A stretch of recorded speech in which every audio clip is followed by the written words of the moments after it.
जम्मू कश्मीर के सरकारी मुलाजमों को जम्मू कश्मीर की सरकार ने कहा था कि आपको प्रॉपर्टी रिटर्न फाइल करनी है और साथ ही में उसमें मेंशन किया था डिटेल्ड में कि कौन कौन से एसेट्स हैं जो आपको डिक्लेयर करने हैं। आपकी बेसिक सैलरी से 2 महीने की सैलरी से हैं वो सारी चीजें आपको डिस्क्लोज करनी थी और उसके लिए सरकारी मुलाजमों के लिए ऑनलाइन माध्यम जो है वो ले आया था। पहले भी एसेट डिक्लेयर किए जाते थे, पहले भी प्रॉपर्टी रिटर्न फाइल होती थी, लेकिन वो सब ऑफलाइन मेथड में होती थी और उसमें कुछ ही टर्म्स एंड कंडीशन थी जिस हिसाब से आपको एसेट्स डिक्लेयर करने होते थे। इस पूरे प्रोसेस को भी और ज्यादा ट्रांसपेरेंट बनाया गया और कहा गया कि अब ऑनलाइन जो है जितने भी सरकारी मुलाजिम है उन्हें अपनी एसेट्स फाइल करने होंगे, प्रॉपर्टी रिटर्न फाइल करनी होगी। लेकिन अब जम्मू कश्मीर की सरकार जो है वो उन ऑफिसर्स को चिन्हित करने लगी है जिन्होंने अभी तक या तो अपनी प्रॉपर्टी रिटर्न फाइल नहीं की है या फिर जिनको लेकर सरकार को शक इस बात का है कि उन्होंने जो प्रॉपर्टी रिटर्न फाइल की है उसमें एसेट्स की असली जितनी कीमत थी वो बताई नहीं है। प्रॉपर्टी डिटेल्स को लेकर आपको याद होगा कि जनवरी के महीने में कहा गया था कि जितने भी सरकारी मुलाजिम हैं उन्हें डिटेल्ड लिस्ट अपनी मूवेबल एसेट्स की जो है वो सरकार के साथ शेयर करने थे, जिसमें इलेक्ट्रिक अगर उनके पास अप्लायंसेज हैं, इलेक्ट्रॉनिक हाउस होल्ड आइटम्स हैं या उनके परिवार के पास कुछ इस तरीके के एसेट्स हैं जिसकी कीमत जो उनकी 2 महीने की बेसिक सैलरी से ज्यादा है, तो वो सारी डिटेल्स उन्हें शेयर करनी थी। डिक्लेरेशन में जितने भी उनके पास एसेट्स हैं, चाहे कैश बैलेंस है, सेविंग बैंक डिपॉजिट है, शेयर्स हैं, कैश सर्टिफिकेट है, वो सारी डिटेल्स उन्हें शेयर करनी थी। लेकिन अब सरकार का ये कहना है कि कुछ ऐसे ऑफिशियल्स पाए गए हैं जिन्होंने अपनी प्रॉपर्टी डिटेल्स या तो फाइल ही नहीं की है या फिर जिन्होंने जो एग्जैक्ट वैल्यू है उनकी प्रॉपर्टी की वो नहीं बताई है।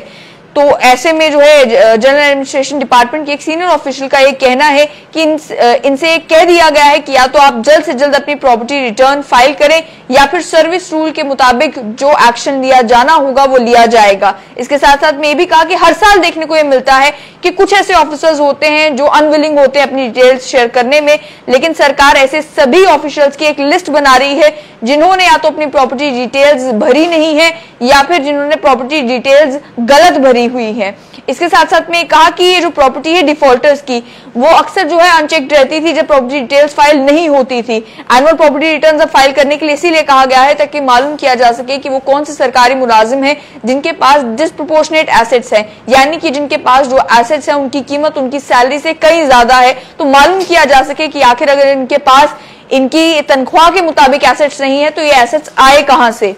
इसके साथ साथ में कहा गया कि रीजंस भी बताए गए हैं कि अगर आपकी एसेट और इनकम जो है वो बड़ी है तो वो किस कारणवश बड़ी है। इसमें एक्ट एंड रूल जो है वो बिल्कुल क्लियर है और अगर आप प्रॉपर्टी रिटर्न फाइल नहीं करते तो उसके लिए पेनल्टी भी लगाई जा सकती है। ऑफिशियल्स का ये कहना कि